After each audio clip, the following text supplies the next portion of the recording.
नमस्कार। GRC inspire chemistry take के इस वीडियो में आपका स्वागत है। आज हम रासायनिक बल गतिकी के अंतर्गत पुनः एक छोटे से महत्वपूर्ण प्रश्न के साथ आगे बढ़ते हैं। आज का हमारा प्रश्न है, अभिक्रिया की तात्कालिक या तात्क्षणिक दर से क्या तात्पर्य है। तो आइए इस छोटे से महत्वपूर्ण बिंदु को हम जाने। अभिक्रिया की तात्कालिक या तात्क्षणिक दर क्या होती है। तो हम तात्कालिक या तात्क्षणिक दर को इस प्रकार से कह सकते हैं, समय के किसी विशेष क्षण पर निकाली गई अभिक्रिया की दर तात्कालिक या तात्क्षणिक दर कहलाती है। या हमें इसे परिभाषा के रूप में इस प्रकार से कह सकते हैं, समय के किसी विशेष क्षण पर किसी अभिकारक या उत्पाद के सांद्रण में परिवर्तन की दर उस समय की तात्क्षणिक दर कहलाती है। आइए हम इस परिभाषा को पुनः संक्षिप्त में जानें। तो अभिक्रिया की तात्कालिक दर या तात्क्षणिक दर समय के किसी विशेष क्षण पर किसी अभिकारक या उत्पाद के सांद्रण में परिवर्तन की दर उस समय की तात्क्षणिक दर कहलाती है। तात्क्षणिक दर की गणना करने के लिए जो सूत्र की उत्पत्ति करेंगे, हम अभिकारक या उत्पाद दोनों का उदाहरण ले सकते हैं, परंतु यहाँ पर हम अभिकारक का उदाहरण लेकर अभिक्रिया की तात्कालिक या तात्क्षणिक दर का सूत्र स्थापित करेंगे। तो हम कह सकते हैं किसी अभिक्रिया की दर अभिकारकों के सांद्रण पर निर्भर करते हैं। जैसे जैसे समय बीतता है अभिकारकों का सांद्रण कम होता है और उत्पाद का सांद्रण बढ़ता है। अतः हम कह सकते हैं इसको इस प्रकार से, किसी अभिक्रिया की दर अभिकारकों के सांद्रण पर निर्भर करती है।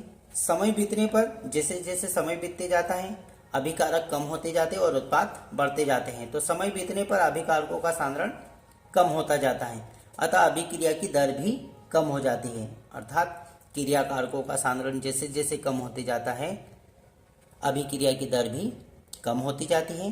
किसी अभिक्रिया की दर को और अधिक यथार्थ रूप में दर्शाने के लिए उसकी तात्कालिक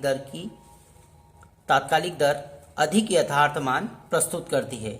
तो आइए हम इसे सूत्र के माध्यम से जानें। तो तात्कालिक या तात्क्षणिक वेग बराबर minus delta A upon delta T.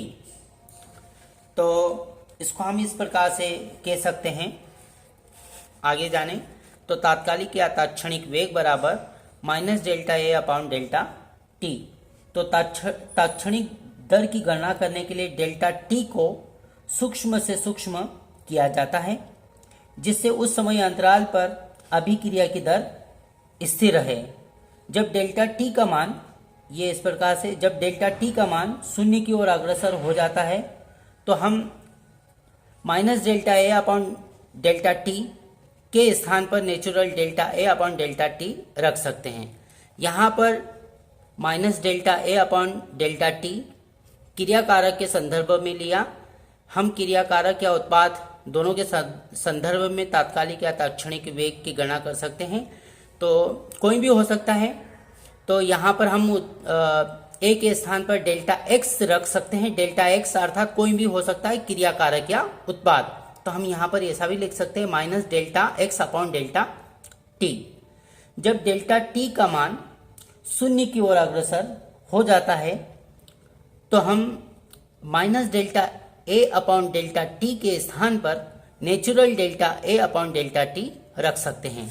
तो इसको इस प्रकार से लिख सकते हैं, माइनस डेल्टा ए अर्थात natural delta A upon delta T.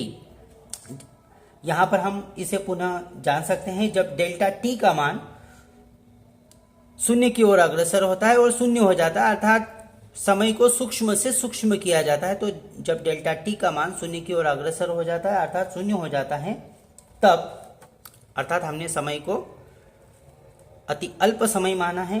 तो जब डेल्टा टी का मान शून्य हो जाता है तो हम delta A upon delta T के स्थान पर natural delta A upon delta T रख सकते हैं। तो बराबर लिख सकते हैं minus delta A upon delta T. यहाँ पर हम कह सकते हैं जहाँ नेचुरल डेल्टा ए सांद्रण में अति अल्प परिवर्तन है, जो अति अल्प समय अंतराल डेल्टा टी में होता है, अर्थात डेल्टा टी को हमने शून्य माना है, अति अल्प समय।